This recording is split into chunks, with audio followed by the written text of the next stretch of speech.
Medicare is the federal health insurance program for Americans aged 65 or older and some younger Americans with disabilities. They've got chronic conditions. They need reliable health care that they can depend on. Medicare offers that. It offers them access, or it's supposed to offer them access, to be able to get into physicians' offices, hospitalizations when they need surgeries, medications for chronic conditions like diabetes or hypertension. Medicare impacts more than 65 million people.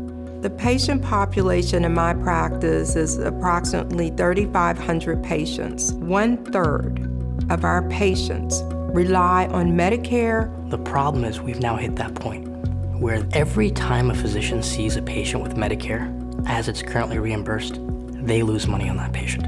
Since 2001, inflation has been on the rise, and there have been Medicare cuts, resulting in declining reimbursements to physicians. Patients who have a primary care physician, they live longer, they get hospitalized less, they have less morbidity. Yet we, unlike the hospitals, which get an increase, the nursing homes, which get an increase, we're the only ones being defunded. Each year, we work harder to either tread water or slowly drown. You can't afford to pay your rent.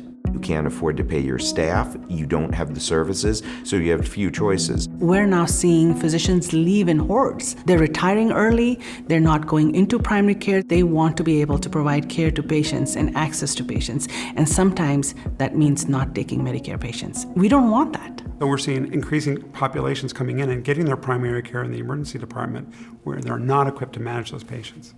And so emergency rooms get overcrowded. So when individuals come with true emergencies, they're having to compete with people that have chronic conditions also occupying those beds. It feels like the policymakers don't get it.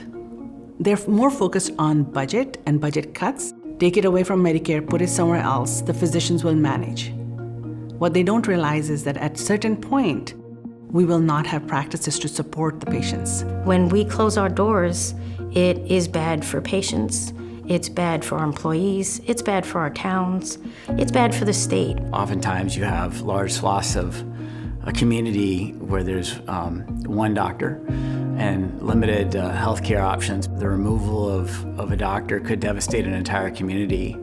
Closing our doors is a problem that keeps me up at night because our patients are our friends, our neighbors, our families.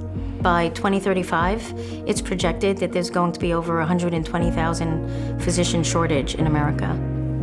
And I don't see that being readily fixed unless we fix the Medicare budget problem. In order for Medicare to fulfill the promise it's made to millions of seniors in the United States, it needs to have reliable index to inflation increases to physician reimbursement. I believe as a country, we can do better. We need to fix Medicare, and we need to fix it now.